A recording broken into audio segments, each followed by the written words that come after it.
Welcome to MKSS உலகம். இன்னைக்கு ஒரு பிரேக்ஃபாஸ்ட் ரெசிபி தான் பார்க்க போகிறோம்.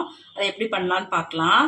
அதுக்கு ஒரு மிக்சி ஜார் எடுத்திருக்கேன். அதில் 1 கப்பு ரவை சேர்த்துக்கலாம். வறுத்த ரவை, வறுக்காத ரவை எதாக இருந்தாலும் சேர்த்துக்கோங்க. இப்போ அதே கப்லேயும் 1/2 கப் தயிர் எடுத்துக்கலாம். இப்போ 1/2 கப்பு தயிர் சேர்த்துக்கலாம். நீங்கள் எந்த கப்பில் அளக்குறீங்களோ அதே கப்லேயே எல்லாமே அளந்துக்கோங்க.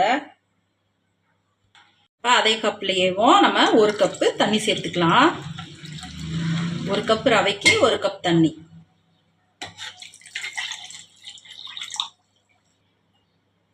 ஒரு 1 டேபிள் ஸ்பூன் எண்ணெய் ஊற்றிக்கலாம். எண்ணெய் ஊற்றினா நல்லா சாஃப்டாக வரும், அதுக்காக தான் எண்ணெய் ஊற்றுறோம். இப்போ இதை நல்லா வலுவலுன்னு அரைச்சிட்டு வந்துடலாம். இப்போ நம்ம நல்லா நைஸாக அரைச்சிட்டு வந்துட்டோம். இந்த மாதிரி அரைச்சா போதும். இப்போ இதை ஒரு கிண்ணத்துக்கு மாற்றிக்கலாம்.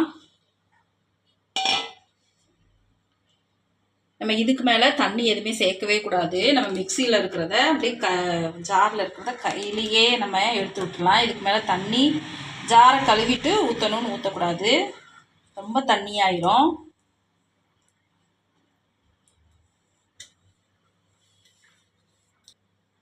இதில் 1 ஸ்பூன் நம்ம சீரகம் சேர்த்துக்கலாம். இது வந்து நல்லா வாசனையாக இருக்கும், அதுக்காக.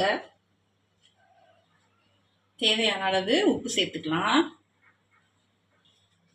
ஒரு 1/4 ஸ்பூனு சோடா உப்பு சேர்த்துக்கலாம். இதை நல்லா கலந்து விட்டுக்கலாம்.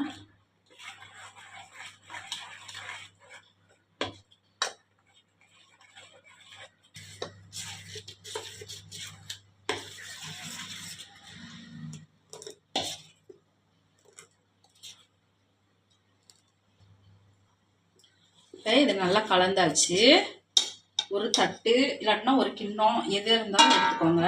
நான் ஒரு தட்டு எடுத்திருக்கேன். கொஞ்சமாக எண்ணெய் சேர்த்துக்கலாம். எண்ணெயை எல்லா பக்கமும் நல்லா தடவி விட்டுருங்க.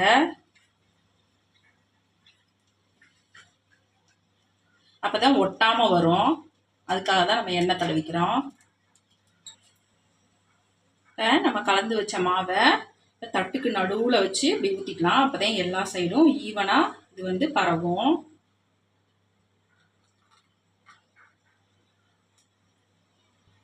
இதை லைட்டாக 2 தட்டு தட்டிக்கலாம். இப்போ நான் இட்லி பாத்திரத்தில் அடியில் தண்ணி ஊற்றி வச்சுருக்கேன். இட்லி தட்டை வந்து கவுத்தி வச்சுருக்கேன். அது மேலே இந்த தட்டை வச்சுக்கிறேன். நீங்கள் ஒரு கடாயில் கூட நீங்கள் வச்சுக்கலாம். இப்போ இதை மூடி போட்டு மூடிக்கலாம். இதுவே நல்லா 10 நிமிஷம் வேகட்டும். நம்ம இட்லிலாம் வேக வைப்போம்ல, அதே மாதிரியே 10 நிமிஷம் வேகட்டும். இப்போ 10 நிமிஷம் ஆயிடுச்சு. நம்ம ஓப்பன் பண்ணி பார்த்துக்கலாம்.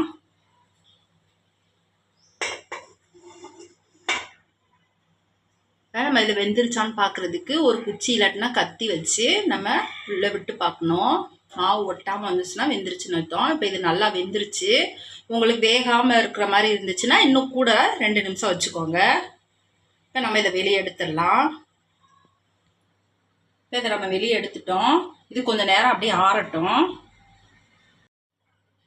இது கொஞ்சம் ஆறிடுச்சு. நம்ம இது ஓரத்தெல்லாம் கத்தியை வச்சு நம்ம எடுத்து விட்டுக்கலாம்.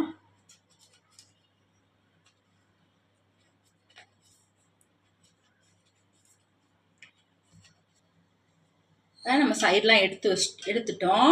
இதை ஒரு தட்டு அடியில் வச்சுட்டு நம்ம இதை கவுத்தி விட்டுடலாம். வச்சுட்டு நல்லா 2 தட்டு தட்டி விடுங்க. அதனால இது விழுந்துடும் தனியாக. அதனால தான் நம்ம எண்ணெய் தடவி வச்சுருக்கோம். நல்லா எண்ணெய் தடவிட்டோம்னா இது ஒட்டாமல் விழுந்துடும். நம்ம பெரட்டி போட்டுக்கலாம். பெரட்டி போட்டாச்சு. இதை கட் பண்ணிக்கலாம். இப்போ இதை இப்படியே சட்னி வச்சு சாப்பிட்லாம், நல்லா தான் இருக்கும். நம்ம இதை ஒரு லைட்டாக தோசைக்கல்லில் ஃப்ரை பண்ணிட்டு சாப்பிட்டோம்னா நல்லா மேலே முறுமுறுன்னு இருக்கும், உள்ளே சாப்பிட்டா.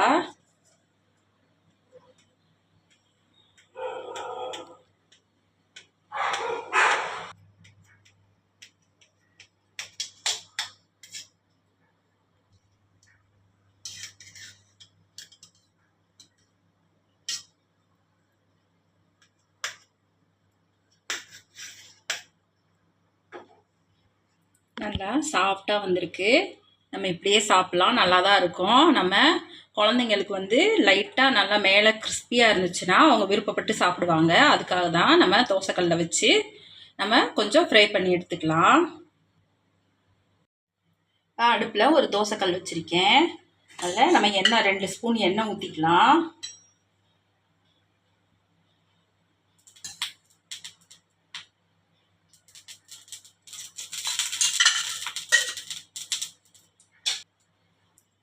நம்ம கட் பண்ணி வச்சுருக்கிற பீஸை நம்ம இதில் ஒன்றா சேர்த்துக்கலாம். எத்தனை சேர்க்க முடியுமோ அத்தனை சேர்த்துக்கலாம்.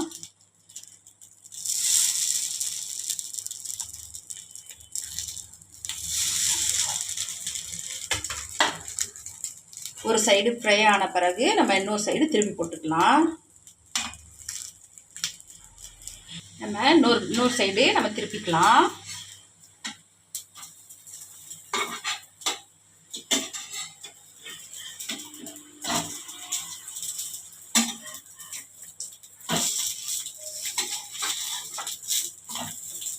இதே மாதிரி 2 சைடும் மாற்றி மாற்றி போட்டு நல்லா ஃப்ரை ஆகிற வரைக்கும் மாற்றி மாற்றி போட்டு எடுத்துக்கலாம். நல்லா இந்த மேல் பக்கம் நல்லா கிறிஸ்பியாக இருக்கும். இப்போ வந்து சாப்பிடும்போது இப்போ ரெடி ஆயிடுச்சு. நம்ம அடுப்பை ஆஃப் பண்ணிக்கலாம்.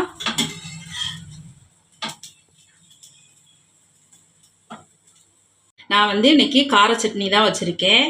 உங்களுக்கு விருப்பப்பட்ட சட்னி எதுனாலும் வச்சு சாப்பிட்டா ரொம்ப சூப்பராக இருக்கும். சூப்பராக இன்ஸ்டண்ட்டாக ஒரு பிரேக்ஃபாஸ்ட் ரெடி பண்ணிட்டோம். ரவையை வச்சு எப்பயுமேவும் ஒரே மாதிரி ரவை உப்புமா, ரவை தோசை இதே மாதிரி சாப்பிடாம இதே மாதிரி ஒரு நாளைக்கு செஞ்சு சாப்பிட்டு பாருங்கள். நம்ம வீடியோ பிடிச்சிருந்துச்சுன்னா வீடியோவுக்கு ஒரு லைக் பண்ணுங்கள், கமெண்ட் பண்ணுங்கள், சப்ஸ்கிரைப் பண்ணி சப்போர்ட் பண்ணுங்கள். நன்றி.